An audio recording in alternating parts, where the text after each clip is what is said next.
పరమగీతం గురించి ప్రభు నాకు ఇచ్చే ఈ గొప్ప అవకాశానికి ప్రభువుకు అనేక వేల కృతజ్ఞతలు తెలుపుకుంటూ నాకు ఇచ్చే ఈ ధన్యతను గురించి మరొకమారు ప్రభువుకి నేను వందనాలు చెల్లించుకుంటూ ఒక బ్రదర్ అడగడం జరిగింది. ఆ మేరకు నేను ఇది చెప్పే ప్రయత్నం అయితే చేస్తున్నాను. మరి వాక్య ధ్యానంలోకి అయితే వెళ్దాము. సొలొమోను రచించిన పరమగీతం హిబ్రూ భాషలో ఈ పదాలు గీతాలకు గీతం అని అర్థమిస్తుంది. రాజులకు రాజు అంటే రాజులందరిలోకి గొప్ప రాజు అని అర్థం ఇచ్చినట్టుగానే గీతాలకు గీతం గీతాలన్నింటిలోకి గొప్పదని అర్థం. ఒకవేళ క్రీస్తు ఈ గీతంలో లేకుంటే ఇది బైబిల్ అంతటిలోకి వేరే సాహిత్యాలన్నింటిలోకి కూడా గొప్పది ఎలా అవుతుంది? అన్నింటిలో అతి శ్రేష్టమైన విషయం గురించి ప్రౌఢమైన పవిత్రమైన పదజాలంతో రాసి ఉన్నదాన్నే పరమగీతం అనాలి. బైబిల్లో కానీ మరెక్కడైనా కానీ క్రీస్తుకు తన ప్రజల పట్ల ఉన్న ప్రేమ పరమశ్రేష్టం.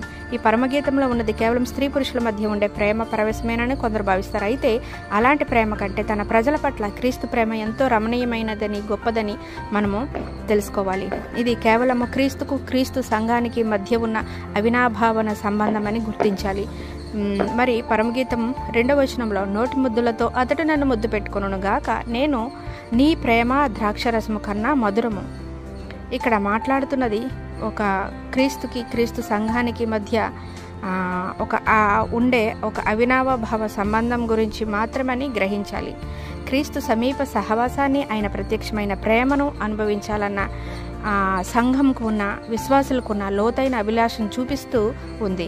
ఆయన ప్రేమ ద్రాక్షరసం కానీ మరి ఏ ఇతర పానీయం కానీ శరీరానికి కలిగించే చురుకుదనం, ఉత్సాహం కంటే ఎన్నో రెట్లు ఎక్కువైన ఉల్లాసాన్ని, ఉత్తేజాన్ని మనసుకు, ఆత్మకు కలిగిస్తుందని గుర్తించాలి. మరి ఇంకో వచనం ధ్యానిద్దాం. నీవు పూసుకొను పరిమళ తైలం సువాసన గలది, నీ పేరు పోయబడిన పరిమళ తైలముతో సమానము, కన్యకలు నిన్ను ప్రేమించుదురు. ఇక్కడ ఒక వ్యక్తి స్వభావాన్ని, లక్షణాలను సూచిస్తుంది. పాత ఒడంబడికలో యెహోవా అనే పేరు, క్రొత్త ఒడంబడికలో యేసు అనే పేరు పరలోకం నుంచి భూమి మీదకి ఒలికి ప్రపంచవ్యాప్తంగా పరిమళాలను విరజిమ్మిన సుగంధ తైలాలు. నిర్గమాకాండము 30:22-38 గమనించాలి. కీర్తనల గ్రంథము 45:8 గమనించాలి.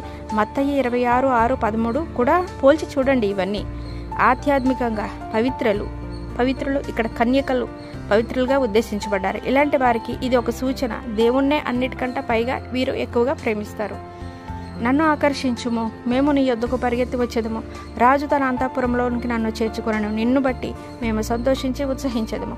ద్రాక్షరసము కన్నా నీ ప్రేమను ఎక్కువగా స్మరించదము. యథార్థమైన మనస్సుతో వారు నిన్ను ప్రేమించుచున్నారు. పరలోక రాజు తానే వచ్చి మనల్ని తనతో ఏకాంత సహవాసానికి ఆకర్షించకపోతే మనం ఎన్నటికీ అందులోనికి చేరము. యోహాను 6:44.